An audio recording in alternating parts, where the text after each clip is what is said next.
दोस्तों, मैं अजय आपके अपने इस YouTube चैनल पर आपका स्वागत करता हूं। तो जैसा कि आपको पता है कि हम पार्टनरशिप का सेकंड चैप्टर कर रहे हैं, जो कि आपकी क्लास 12th की जो डीके गोयल की बुक है उसे एज अ रेफरेंस हम लेके चल रहे हैं। तो उस चैप्टर के अंदर यानी कि सेकंड चैप्टर के अंदर हम पिछली वीडियो में रिवैल्यूएशन का हाफ पार्ट कंप्लीट कर चुके हैं। तो आज की पार्ट में मैं आपको ये बताऊंगा when partners will not or do not want to record the revised values in the new balance sheet, यानी कि जो नई बैलेंस शीट बनाएंगे ना वो उसमें वो पुरानी वैल्यू ही रखेंगे। उसमें रिवाइज्ड वैल्यू यानी कि रिवैल्यूएशन के बाद आपको बता दिया जाता है ना कि पहले बिल्डिंग इतने की थी, अब बिल्डिंग इतने की हो गई। अब वो जो नई वैल्यू आती है अब नई बैलेंस शीट के अंदर, पिछली वीडियो में वही रखा था हमने। ऐसे बिल्डिंग की वैल्यू पहले 5 लाख थी, अब बढ़ के 7 लाख हो गई। तो हमने नई बैलेंस शीट में बिल्डिंग की वैल्यू 7 लाख रुपीस दिखाई थी। पर अब पार्टनर कहते हैं जी जो 5 लाख पहले वाली बिल्डिंग है आगे भी हम 5 लाख ही रखेंगे नई बैलेंस शीट के अंदर, हम वैल्यूज को चेंज नहीं करेंगे। उसके अंदर हम कौन कौन से स्टेप्स फॉलो करेंगे वो मैं आपको बता रहा हूँ, ठीक है। तो इसके कुछ स्टेप्स बताए मैंने, उसको बताने से पहले आप ये समझ लीजिए कि इसके अंदर हम करेंगे क्या। When the revised values are not to be recorded in the new balance sheet, then gain, loss or revaluation of assets and liabilities would be adjusted through the capital accounts or current accounts in their sacrificing or gaining ratio। यानी कि जैसे कि आपको अगर आपको याद हो कि पिछली वीडियो में मैंने एक जनरल रिजर्व का एग्जांपल दिया था, जो हमने सैक्रिफाइसिंग और गेनिंग में उसका ट्रीटमेंट किया था। अब क्योंकि हम सारी की सारी वैल्यूज ही वैसा रखना चाहते हैं, तो जितना भी डिफरेंस आएगा ना उन सभी का डिफरेंस का जो ट्रीटमेंट है ना वो सैक्रिफाइसिंग गेनिंग के अंदर करेंगे। याद रखिएगा कि जब पार्टनर्स रिवाइज्ड वैल्यू को नई बैलेंस शीट के अंदर नहीं दिखाना चाहते तो हम सैक्रिफाइसिंग और गेनिंग को जो है हमारा आधार बनाकर चलते हैं, उसके हिसाब से हम सारी एडजस्टमेंट करते हैं, ठीक है। अब इसके अंदर हम करेंगे कैसे। सबसे पहले, क्योंकि पिछली वीडियो में जब हमने रिवाइज वैल्यू रिकॉर्ड की थी तब तो हमने रिवैल्यूएशन अकाउंट बनाया था। अब यहाँ पर रिवैल्यूएशन अकाउंट नहीं बनाएंगे। पहले स्टेप में देखो क्या करेंगे, calculation of revaluation account in the form of working, यानी कि रिवैल्यूएशन को हम वर्किंग की फॉर्म में बनाएंगे। एज इट इज वो जो टी शेप अकाउंट हमने लेजर अकाउंट बनाया था वो नहीं बनेगा। अब इस केस में क्या करेंगे, हम प्रॉफिट या लॉस एक तरह से रफली कैलकुलेट करेंगे, ठीक है। जैसे कि एसेट की वैल्यू बढ़ती है तो उसे हम प्लस के आइटम ले लेंगे। एसेट की वैल्यू बढ़ने का मतलब जो बैलेंस शीट में हमें वैल्यू दे रखी है और जो हमें एडजस्टमेंट में दे रखी है, हमें पता चलेगा कि आपकी वैल्यू इंक्रीज हो गई है या डिक्रीज हो गई है। तो उस वैल्यू को, उस डिफरेंस को हम लेकर चलने वाले हैं यहाँ पर। जैसे कैसे, जैसे मैंने एक छोटा सा एग्जाम्पल लिया है यहाँ पर। जैसे आपको पुरानी बैलेंस शीट दी होती है कोई, जैसे इसमें फॉर एग्जाम्पल मैंने छोटी सी एक एग्जांपल ले लिया कि क्रेडिटर्स आपको लायबिलिटी साइड में दे रखे हैं 80,000 की और बिल्डिंग आपको एसेट साइड में दे रखी है 7,50,000 की। जब रिवैल्यूएशन करवाया गया तो आपको पता चला कि बिल्डिंग की रिवैल्यूएशन कितने की होगी, 7 लाख की। बिल्डिंग 7 लाख की है जी जब रिवैल्यूएशन करवाया, और क्रेडिटर कितने के, 20,000 के। यानी कि बिल्डिंग आपकी बुक्स के अंदर कितने की है, 750 की, और रिवैल्यूएशन की पता चला कितने की है, 7 लाख की। तो 50,000 का क्या हो गया, लॉस हो गया ना। और क्रेडिटर आपने देने थे 80,000 रुपए, पर एग्जैक्टली अब कितने देने हैं जो रिवैल्यूएशन में पता चला, 20,000। तो 60,000 का क्या हो गया, गेन हो गया। तो नेट में इसका इफेक्ट निकाला, क्या आ गया, 10,000 का गेन आ जाएगा।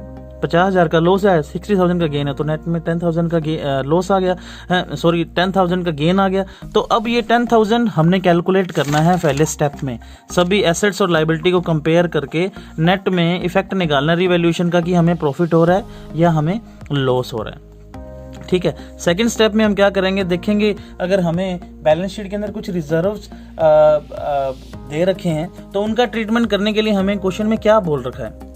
अगर तो उनके ट्रीटमेंट के बारे में भी ऐसा ही बोला हुआ है कि partners do not want to touch the reserves as well, भी रिजर्व की वैल्यूज भी नई बैलेंस शीट में एज इट इज रखेंगे। या ऐसा बोला हो कि partners don't want to distribute the reserves as well, तो इनकी भी हम क्या करेंगे, एंट्री सैक्रिफाइसिंग और गेनिंग में करेंगे। जैसा कि मैंने आपको पिछली वीडियो के अंदर एक 40th क्वेश्चन जो डीके गोयल की बुक के अंदर है वो मैंने सोल्व करके दिखाया था। हम वो वैल्यूज रिजर्व के चेक कर लेंगे। थर्ड स्टेप के अंदर हम देखेंगे कि क्या हमें गुडविल की वैल्यू दे रखी है, क्वेश्चन के अंदर कि goodwill is valued at this amount, कि गुडविल की वैल्यू इतने की है। क्योंकि जब हमने इस चैप्टर की शुरुआत की थी, जब change in profit sharing ratio हमने सबसे पहले स्टेप में किया था, क्या किया था, गुडविल की वैल्यू कैलकुलेट की थी ना। फिर हमने क्या बोला था जी, प्रॉफिट शेयरिंग रेशियो चेंज हो गया तो उसकी वजह से कोई तो गेन कर रहा है, कोई सेक्रीफाइस कर रहा है। तो गुडविल की अमाउंट के अंदर सेक्रीफाइसिंग वाले को क्रेडिट किया था और गेनिंग वाले को क्या किया था, डेबिट किया था, है ना। तो थर्ड में वही हमने देखनी है कि क्या गुडविल की अमाउंट है, ताकि हम सेक्रीफाइसिंग और गेनिंग वाली एंट्री कर सकें, जैसा कि हम पहले करते हैं। फोर्थ स्टेप में हम क्या कैलकुलेट करेंगे, सेक्रीफाइस या गेन। और फिफ्थ स्टेप के अंदर ये वही old ratio minus new ratio, इसका फॉर्मूला मान के चलिए यही रहेगा, old share minus new share. ठीक है, ये सेक्रीफाइस या गेन कैलकुलेट करने का तरीका है। उसके बाद स्टेप 5 में अब क्या करेंगे, जो रिवैल्यूएशन का प्रॉफिट या लॉस आया वो यहाँ पे लिखेंगे। ठीक है, आप चाहें तो जैसे, क्योंकि हमने क्या करना है, ये जो नेट इफेक्ट निकला रिवैल्यूएशन का, जो रिवैल्यूएशन का नेट इफेक्ट निकला वो मैं यहाँ पे लिखूंगा इनटू सेक्रीफाइसिंग। और जो सेक्रीफाइस, जैसे फॉर एग्जांपल नेट इफेक्ट आ गया 10,000 का गेन। अब जो ए और बी पार्टनर हैं, ए 1/10 का तो कर रहा है सेक्रीफाइस और बी कर रहा है 1/10 का गेन। ठीक है, तो इसकी एंट्री क्या बननी चाहिए, B is capital account debit to S capital account, क्योंकि जो गेन करता है उसकी कैपिटल डेबिट करते हैं आप, है ना। तो यानी कि नेट इफेक्ट आ गया 10,000, इसका 1/10 आप ले लेंगे, यानी कि 1,000 रुपीज। अब ये 1,000 से एंट्री हो जाएगी यहाँ पर, क्या बी की कैपिटल तो 1,000 से क्या हो जाएगी, डेबिट, और ए की कैपिटल क्या हो जाएगी, क्रेडिट। यानी बी से 1,000 रुपये लेके हमने किसको दे दिए, सेक्रीफाइसिंग वाले को, यानी कि जो कि है ए। तो अब क्योंकि हमें पता है रिवैल्यूएशन का हमने सेक्रीफाइसिंग के अंदर एंट्री करनी है, और अब मेरे को ये बताइए गुडविल की एंट्री कैसे होती, वो भी तो ऐसे ही होती है ना, सेक्रीफाइसिंग गेनिंग में। जैसे सेक्रीफाइस गुडविल की अंदर कौन सेक्रीफाइस कर रहा है उसे हम क्रेडिट करते, और जो गेन कर रहा है उसे हम डेबिट करते। क्यों ना हम ऐसा करें, जो ये नेट इफेक्ट निकाला ये ले लें और गुडविल की वैल्यू ले लें, दोनों को जोड़ दें, कंबाइंडली दोनों का इफेक्ट हम सेक्रीफाइसिंग और गेनिंग में कर दें। आप अलग अलग भी कर सकते हैं कि आप सिर्फ रिवैल्यूएशन का, सेक्रीफाइसिंग गेनिंग की अलग ट्रीटमेंट कर दें। रिजर्व सरप्लस अगर उन्हें वो डिस्ट्रीब्यूट नहीं करना चाहते, उन्हें as it is carry forward करना चाहते हैं, तो उसका भी तो हम सेक्रीफाइसिंग गेनिंग में करेंगे, उसकी आप अलग से एंट्री कर दें। या आप जो गुडविल की है उसकी तीनों की अलग, गुडविल की, रिवैल्यूएशन की और रिजर्व्स की, तीनों की आप सेक्रीफाइसिंग गेनिंग में अलग से एंट्री कर सकते हैं। पर टाइम बचाने के लिए आप क्या कीजिए, जो नेट इफेक्ट आ गया उसे भी आप ले लीजिए साथ में, रिजर्व सरप्लस है उसे भी ले लीजिए, और गुडविल की अमाउंट है उसे भी ले लीजिए, तीनों का कंबाइन इफेक्ट निकालिए, उसका सेक्रीफाइसिंग और गेनिंग में ट्रीटमेंट कर दीजिए। ठीक है, अब जैसे कि मैं आपको बता रहा था कि gaining partners capital account debit to sacrificing capital account, ये कब होगा, ये तभी होगा इन केस ऑफ प्रॉफिट, यानी कि यहाँ पर पॉजिटिव वैल्यू निकलेगी, प्रॉफिट निकलेगा। जो आपने रिवैल्यूएशन किया, रिवैल्यूएशन के ऊपर लॉस नहीं है, क्या है, प्रॉफिट है। अगर आप प्रॉफिट की एडजस्टमेंट करेंगे तभी ये एंट्री होगी, अदरवाइज ये एंट्री रिवर्स हो जाएगी। ये एंट्री रिवर्स क्या हो जाएगी, सेक्रीफाइसिंग टू गेनिंग हो जाएगी, यानी कि सेक्रीफाइसिंग वाले को डेबिट कर दिया जाएगा और गेनिंग वाले को क्रेडिट कर दिया जाएगा, अगर ये इफेक्ट लॉस में निकलाया तो। अगर ये प्रॉफिट में निकलेगा, अगर ये नेट इफेक्ट यानी कि जो रिवैल्यूएशन आपने बनाया उसके ऊपर प्रॉफिट आ रहा है, यानी कि वो पॉजिटिव अमाउंट आ गई ना, उस केस में, पॉजिटिव के केस में वही पुरानी एंट्री जो आप करते थे, गेनिंग पार्टनर टू सेक्रीफाइसिंग। अगर ये नेगेटिव में आ गया, लास्ट में सब कुछ जोड़ के गुडविल, सेक्रीफाइस, अगर आप इकट्ठी एंट्री कर रहे हैं, फिर भी रिवैल्यूएशन की, सेक्रीफाइसिंग की, गुडविल की या रिजर्व्स की, तीनों को मिलाकर, क्योंकि अगर आपको ध्यान हो तो एक्यूमुलेटेड प्रॉफिट्स होते हैं तो एक्यूमुलेटेड लॉसेस भी होते हैं। प्रॉफिट्स अगर ऐड किए जाएंगे तो लॉसेस क्या किए जाएंगे, माइनस किए जाएंगे ना, तो लास्ट में नेट इफेक्ट आपका माइनस में भी आ सकता है, नेगेटिव इफेक्ट भी आ सकता है, तो उस केस में ये एंट्री क्या हो जाएगी, रिवर्स हो जाएगी। तो मैं आपके सामने आपको एक क्वेश्चन दिखा रहा हूं अब,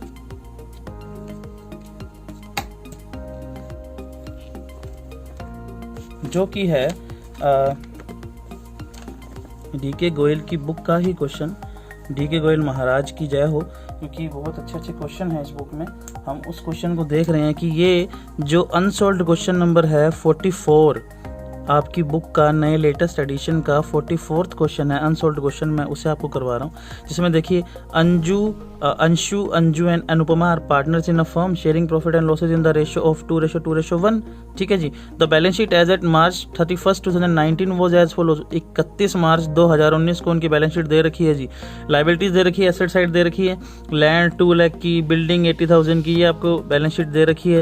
ये जनरल रिजर्व दे रखे हैं, यानी कि आपके दिमाग में बात आ जानी चाहिए कि जनरल रिजर्व के बारे में अगर हमें कुछ ना बोला गया तो हम ओल्ड रेशियो में ट्रांसफर कर देंगे कैपिटल में, क्योंकि रिजर्व और सरप्लस को ओल्ड रेशियो में हम ट्रीटमेंट करते हैं जब रिवाइज वैल्यू शो नहीं करना चाहते। क्या मैंने सही बोला? जब रिवाइज वैल्यू शो करना चाहते हैं या नहीं करना चाहते हैं। जब, जो मैंने पिछली वीडियो में बताया, अगर हम रिवाइज्ड वैल्यू शो करना चाहेंगे तो हम ओल्ड रेशियो में ट्रीटमेंट करते हैं। जब आज वाली जो मैं वीडियो बता रहा हूँ, जब हम रिवाइज वैल्यू नहीं लेके जाएंगे तो हम सारा कुछ सैक्रिफाइसिंग गेनिंग में करेंगे। ठीक है, तो अब यहाँ पे क्या लिखा है देखिए, Anshu and Anupama decided to share future profit with effect from 1 April 2019 for this purpose it was agreed. अब देखो इन्होंने फ्यूचर प्रॉफिट का कैसे शेयर कर रहे हैं, इक्वली, यानी कि 1:1:1, 3 हिस्से करेंगे, 3 हिस्से बांट लेंगे।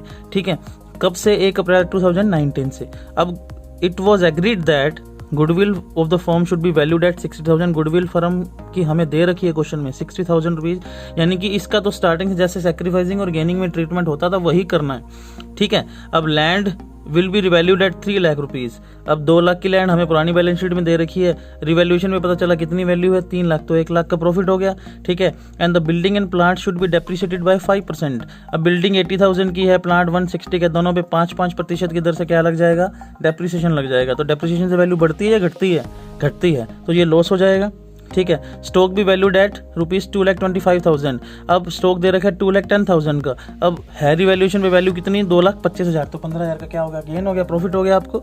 ठीक है, creditors amounting to ₹2,000 were not likely to be claimed and hence should be written off. अब ये कह रहा है जी क्रेडिटर्स के अंदर 65,000 के है ना, उसके अंदर 2,000 रुपये ऐसे हैं जो आपसे मांगेंगे ही नहीं, तो 2,000 का क्या हो गया? प्रॉफिट हो गया।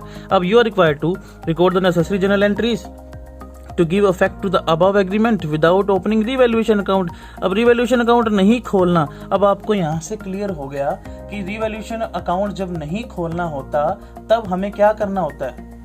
तब हमें यानी कि पार्टनर जो हैं रिवाइज्ड वैल्यू शो नहीं करना चाहते नई बैलेंस शीट में। ये भी एक साइन है इसी चीज का। जब सीधा आपको क्वेश्चन में लिखा हुआ when partners don't want to show the revised values, do not want to record the revised value, या do not open revaluation account. आपको पता है जब रिवैल्यूएशन अकाउंट नहीं बनाना होता तो हमें वो वर्किंग करनी होती है, जैसा मैंने आपको भी स्टेप्स में बताया। ठीक है, तो आगे prepare partner capital account, capital account बनाने and prepare the balance sheet of the firm after reconstitution. Reconstitution का मतलब नई रेशियो जो चेंज हुआ है उसके बाद जो नई बैलेंस शीट है वो बनाइए। आगे देखिए एक लाइन और लिख रखी है, partners decided that general reserve is transfer to the capital account, यानी कि वो रिजर्व को ट्रांसफर करना चाहते हैं।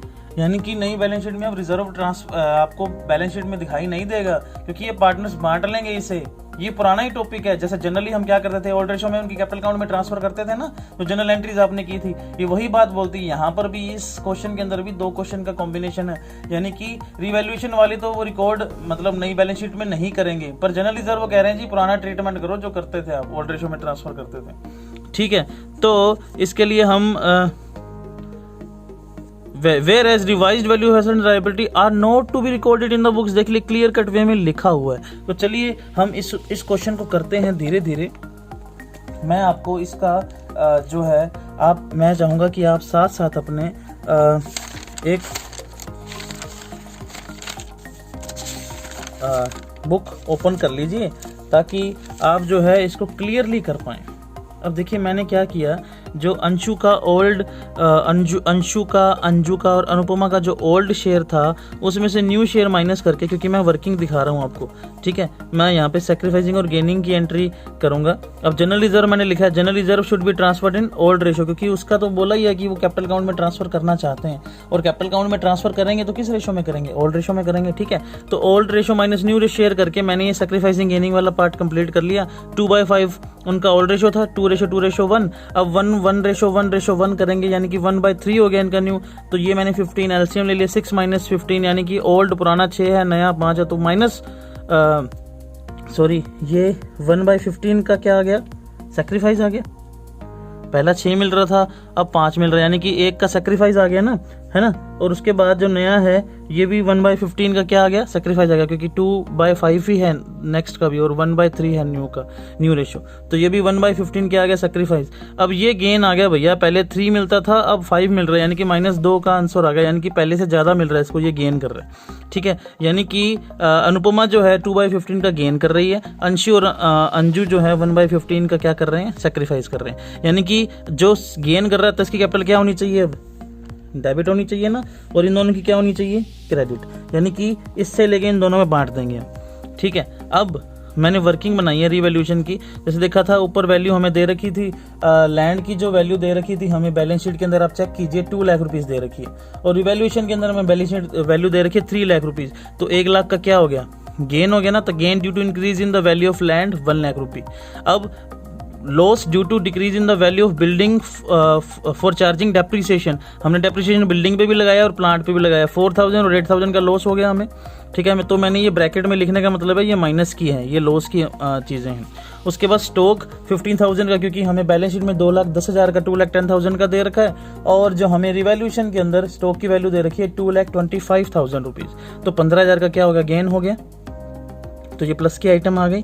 अब गेन ऑन क्रेडिटर, क्योंकि 2,000 रुपये देने ही नहीं पड़ेंगे, तो 2,000 रुपीज़ ये हो गए। यानी कि अब गेन वाली आइटम देखिए 1,15,000 और 1,17,000, 1,17,000 का तो आपको हो गया गेन। अब 8 + 4 12,000 का हो रहा है आपको लॉस, यानी कि 1,17,000 का गेन और 12 का लॉस, तो नेट में क्या बच गया, प्रॉफिट ऑन रिवैल्यूएशन बच गया ना, कितने का, 1,05,000 का। तो आगे देखिए मैंने क्या किया, मैंने प्रॉफिट ले लिया 1,50,000 का। अब मेरा क्या बनता, जब रिवाइज वैल्यू शो नहीं करना चाहते तो इसका मैं सेक्रीफाइसिंग के अंदर, गेनिंग के अंदर ट्रीटमेंट करता, पर अब मैं मुझे गुडविल की वैल्यू भी दे रखी है, तो मैं दोनों की वैल्यू कंबाइन कर लूंगा, क्योंकि मेरे को इसकी भी सेक्रीफाइसिंग गेनिंग के अंदर एंट्री करनी है, इसकी भी सेक्रीफाइसिंग गेनिंग के अंदर एंट्री करनी है, और ये बच भी पॉजिटिव इफेक्ट रहा है, तो एंट्री वही हो जाएगी, गेनिंग टू सेक्रीफाइसिंग। तो 1,05,000 प्रॉफिट आ गया रिवैल्यूएशन के ऊपर, और 60,000 रुपीज गुडविल के दे रखे हैं, तो यानी कि नेट इफेक्ट जो मैंने आपको स्टेप्स में बताया था कितना आ गया, 1,65,000 रुपीज। अब 1,65,000 रुपीज में मैं देखो, अनुपमा जो था 2/15 का गेन कर रही थी, यानी कि इसको सोल्व करेंगे तो 22,000 का गेन कर रही है, ये 1/15 का सेक्रीफाइस करे तो 11,000 ये सेक्रीफाइस इनको अमाउंट मिलेगी।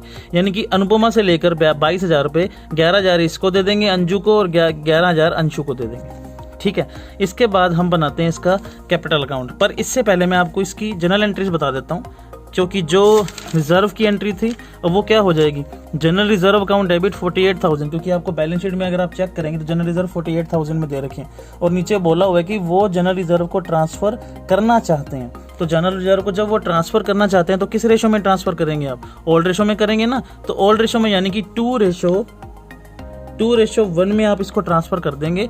यानी कि general reserve account debit 48,000 to Anshu to Anupama's capital account या करंट अकाउंट, ये आप इसको डिवाइड कर दीजिए 19,200 और 9600 रुपये। उसके बाद जो अभी हम रिवैल्यूएशन का और गुडविल का मिला के कंबाइन इफेक्ट निकाल रहे थे, वो ये कि 165 जो टोटल आया था, क्योंकि अनुपमा गेन कर रही थी तो डेबिट, और ये दोनों अंजू और अंशु सेक्रीफाइस कर रहे थे तो क्रेडिट। तो इसकी एंट्री क्या बन गई, Anju's capital account debit to Anju to Anshu. ठीक है, Anupama's capital account debit 22,000 to Anshu's capital account 11,000 to Anju's capital account 11,000। I hope आपको समझ आ गया होगा, और इसकी नरेशन मस्ट है, ये आप देख सकते हैं। Adjustment of revaluation of asset and liability and goodwill on change in profit sharing ratio in sacrificing ratio. ठीक है, ये एंट्री हो गई। अब इसके बाद हमसे जनरल एंट्री मांगी हुई थी, मैंने जनरल एंट्री आपके सामने कर दी है। उसके बाद आपको बनाना है क्या, कैपिटल अकाउंट। तो बैलेंस शीट के अंदर अंशु का कैपिटल अकाउंट का बैलेंस दे रखा है 2,40,000 रुपीज, अंजू का दे रखा है 2 लाख रुपीज, और अनुपमा का दे रखा है 1,60,000 रुपीज। तो क्योंकि ये लाइबिलिटीज होती हैं कैपिटल इंटरनल लाइबिलिटी बिजनेस के लिए, और उनका बैलेंस होता है क्रेडिट, तो ये क्रेडिट साइड में स्टार्ट होंगी by balance broad down 240, 2 lakh and 1,60,000। अब जनरल रिजर्व ट्रांसफर किए थे ओल्ड रेशो में, है ना, तो बाय जनरल रिजर्व कितना 1,19,200, 19,200 एंड 9,600। उसके बाद अब आ गई सैक्रिफाइसिंग और गेनिंग वाली एंट्री। आपने एंट्री क्या की थी, Anupama's capital account debit to Anju's capital account to Anshu's capital account, यही एंट्री की थी ना। तो डेबिट साइड कौन सी है, ये, यानी कि Anupama's capital account debit, Anupama's capital account debit, यानी कि इसके डेबिट साइड में लिखा जाएगा to Anshu's capital account to Anju's, कितने 11,000 लिए थे इससे दोनों से। अब इससे 22,000 रुपये लेके दिए किसको हैं, अंशु और अंजू को दिए कितने 11,000। तो यहाँ पे लिख दूंगा बाय अनुपमा's कैपिटल अकाउंट 11,000। ठीक है, जब इसे सोल्व करके आप बैलेंस निकालेंगे, इन सब को जोड़ के, यहाँ पे माइनस की कोई आइटम है नहीं तो ये सारे जोड़ने वाले हैं, तो इसका आ जाएगा 2,70,200 रुपीज़। यहाँ पर तीनों चीज़ों को जोड़ लीजिए, यहाँ पे माइनस की कोई आइटम नहीं है, तो 2,30,200 रुपीज़। और यहाँ पर जब आप जोड़ेंगे तो यहाँ पर आपकी भैया माइनस की आइटम है यहाँ पर। ठीक है, तो जब आप माइनस करेंगे तो आपका आ जाएगा 1,47,600 रुपीज़। ठीक है, अब नई बैलेंस शीट आपके सामने मैं दिखा रहा हूँ। तो ये नई रिवाइज्ड बैलेंस शीट अब आपके सामने बन रही है, revised balance sheet of Anshu and Anupama. ठीक है, अब क्योंकि बुक के अंदर देखिए इन्होंने रेशो कब से स्टार्ट किया है, विद इफेक्ट फ्रॉम 1 अप्रैल 2019। अब यहाँ पर डेट जो है आपने अप्रैल 2019 की लिखनी है, और जो जनरल एंट्रीज हैं उसके अंदर भी जो डेट का कॉलम है ये वाली डेट ही लिखनी है, क्योंकि ये वाला जो इफेक्ट है सारा हम इस डेट को कर रहे हैं। ठीक है, तो अब एसेट की वैल्यू देखिए 2 लाख आपको पहले दे रखी है, लैंड की अब भी 2, बिल्डिंग की 80 अब भी 80, सारी की सारी जो एसेट्स की वैल्यू एज इट इज आपने दिखाई है। आप इन्हें अपनी जो है पुरानी बैलेंस शीट के साथ मैच कर सकते हैं, क्योंकि हमारा टॉपिक ही यही था कि हमें पार्टनर जो है नई वैल्यू रिकॉर्ड करेंगे ही नहीं, एज इट इज पुरानी वाली अब नई में दिखाएंगे। देखो मैंने एज इट इज पुरानी वाली नई में दिखा दी। ठीक है, क्रेडिटर भी एज इट इज दिखा दिए, पर अब इसके अंदर एक चीज मिसिंग है, कौन सी, मुझे देख के बताइए। वो है जनरल रिजर्व, क्योंकि जनरल रिजर्व तो हमने उनकी कैपिटल अकाउंट में ट्रांसफर कर दिए, तो वो यहाँ पर नहीं मिलेंगे आपको, क्योंकि उसके अंदर ओल्ड रेशो वाला जो वो पुराना सिस्टम जो पिछली वीडियो में मैंने बताया था वो सिस्टम अप्लाई किया और ओल्ड रेशो में ट्रांसफर कर दिया, तो वो यहाँ पर आपको नहीं मिलेगा। और बस आपने इस नई बैलेंस शीट में जब ये टॉपिक हो, partners do not want to record the revised value, उसके अंदर सारी की सारी जो वैल्यूज एसेट्स और लायबिलिटीज की हैं आपने सेम कैरी फॉरवर्ड करनी है, एक्सेप्ट कैपिटल का बैलेंस वही आएगा जो कैपिटल अकाउंट से ट्रांसफर होगा। ये जो बैलेंस है 270,200, 230,200 या 147,600, ये जो आपकी कैपिटल अकाउंट से क्लोजिंग बैलेंस आया, ये मैं यहाँ पे ट्रांसफर कर रहा हूँ, जो कि है 648। दोनों साइड को जोड़ किया गया तो बैलेंस शीट का टोटल आ गया 7,20,000, जो कि पिछली बैलेंस शीट वाला है, आप चेक कर सकते हैं। तो आई होप आज का आपको टॉपिक अच्छे से क्लियर हुआ होगा। अगर फिर भी आपको किसी तरह का कोई डाउट रह जाए तो आप मुझसे कभी भी व्हाट्सएप ग्रुप के अंदर मैसेज करके मुझसे पूछ सकते हैं, या मुझे पर्सनली मैसेज करके भी पूछ सकते हैं। मेरा जो फ़ोन नंबर है वो है 7015829617। ठीक है, ये मेरा पर्सनल कॉन्टैक्ट नंबर है। इस पे आप मुझे इस पे व्हाट्सएप भी कर सकते हैं और आप मुझे कॉल भी कर सकते हैं। ठीक है, तो मैंने आज आपको करवाया when partners do not want to record the revised value. अब जब पार्टनर्स नई बैलेंस शीट के अंदर पुरानी वैल्यूज एज इट इज लाना चाहते हैं, यानी कि जो रिवैल्यूएशन के बाद वाली जो वैल्यूज हैं वो नहीं लाना चाहते, पुरानी बैलेंस शीट के अंदर जो वैल्यूज हैं एज इट इज वही कैरी फॉरवर्ड करना चाहते हैं, तो मैंने आपको इसके अंदर 5 स्टेप बताए कि आप रिवैल्यूएशन का एज इट इज जो है रिवैल्यूएशन का मत बनाइए, उसका इफेक्ट निकाल लीजिए, प्रॉफिट आ रहा है या लॉस आ रहा है। अब उसकी आपको सैक्रिफाइसिंग या गेनिंग के अंदर ट्रीटमेंट करना है। अब मैंने क्या किया, क्योंकि गुडविल का भी आपको सैक्रिफाइसिंग और गेनिंग के अंदर ट्रीटमेंट करना होता है, रिजर्व और सरप्लस का भी करना होता है, क्यों ना उनको कंबाइन कर दिया जाए और कंबाइनली सबका सैक्रिफाइसिंग और गेनिंग के अंदर ट्रीटमेंट हम कर देते हैं, जो कि आपको क्वेश्चन में किया हुआ मिलेगा। तो ठीक है, नेक्स्ट वीडियो के लिए आप इंतजार कीजिए, वो भी आपके लिए मैं बहुत अच्छी वीडियो बनाऊंगा। ठीक है, तो तब तक के लिए गुड बाय।